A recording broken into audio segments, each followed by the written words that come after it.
Are we seeing the same volatility in the real estate market as we're seeing in the financial markets? Well, stay tuned as we dive into the South Orange County Real Estate Market Update, brought to you by yours truly. I'm Jim with the Bishop team, your leading realtors here in Orange County, California. Let's jump in.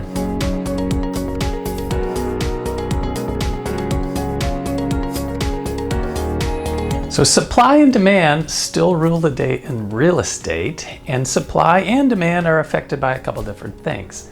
On this first slide, we see the number of homes that have been listed or coming on the market in February of 2025.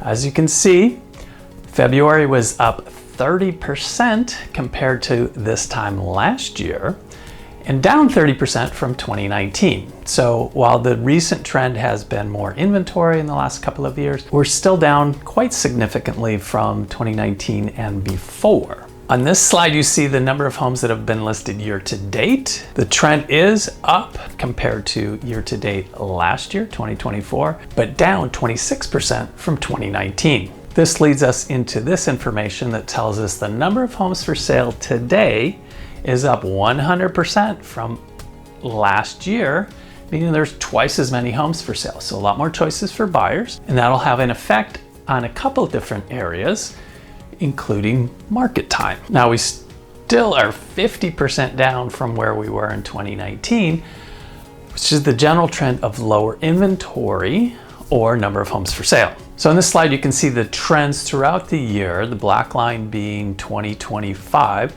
So we started higher and we are increasing as we do in most years. So those talked about supply, number of homes for sale.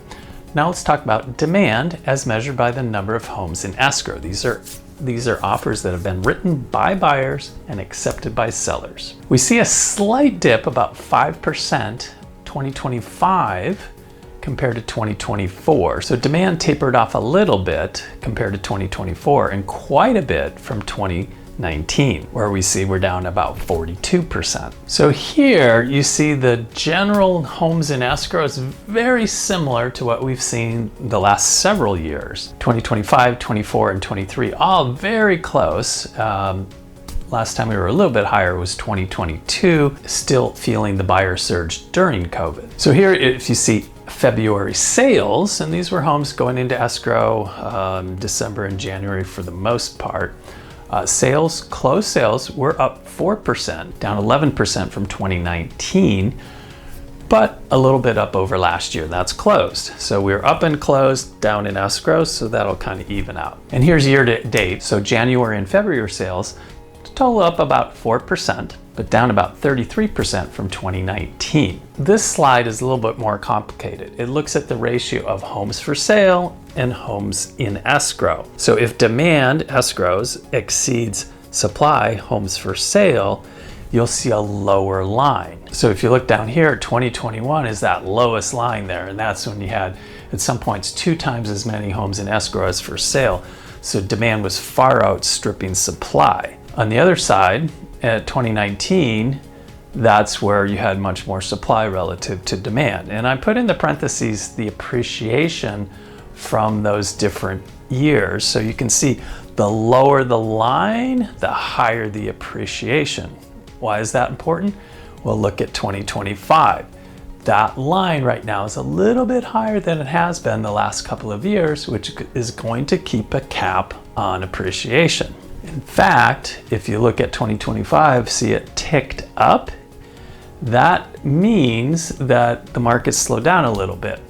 So a lot going on with equities in the stock market. Some people have their down payment in stocks and equities, so that can affect their desire or ability to purchase a home. So we need to keep an eye on that. Now, that being said, we still only have about 2-to-1 ratio, meaning 2 houses for every one that's in escrow. So, kind of one way to look at it is be approximately a 2-month supply, which is still very low. It's not until we get 4 months or more that we generally see a shift towards a buyer's market. So right now we're a little bit more neutral than we have been when we've been at a strong seller's market with those lower lines. The other contributing factor to supply and demand is interest rates. Not only affecting a buyer's payment, but also a seller's willingness to put their home on the market, give up their 3-4% interest rate and go get a 6 or 7% interest rate. So what we've seen in the last year, we started about 6.9, we're down to 6.8, but a lot of things happening in the meantime. The general trend has been a lower interest rate, coming down almost half a point from about 7.25 down to a little bit over 6.75 in the last just a couple of months. That will start to motivate buyers and some sellers to get into the market. This slide is actually one of the biggest variables in all of our market right now is interest rates, because as I said, it's affecting both buyers and sellers. So if that trend continues to come down, we should see more activity on both sides of the coin, buyers and sellers. So here you see the price trends for South Orange County. We're actually up about 3% February 24 over February 25. So with that recent flattening out of appreciation, we're having a little bit more normal appreciation in the 3% range. And we're actually down 3% from the peak a few months ago. So again, supply, demand, interest rate affecting both. That's gonna translate into where our prices go, given that we still have basically, depending on the city, 1 to 3 months supply. We will see a general upward trend of this, but of course it varies month to month. So just because you see 1 month down doesn't mean that's the general trend, unless there's a big shift in the market, supply, demand, and interest rates. So there you have it for South Orange County, what's been going on. Keep an eye on this channel. Be sure to hit subscribe so you can get updates on this. As things change, we will update you. And if you have any questions about your particular home, maybe a home or a neighborhood you're looking to buy in, give us a call. That's what we're here for, helping you make the right move in real estate. I'm Jim with the Bishop team, your leading realtors in Orange County, California.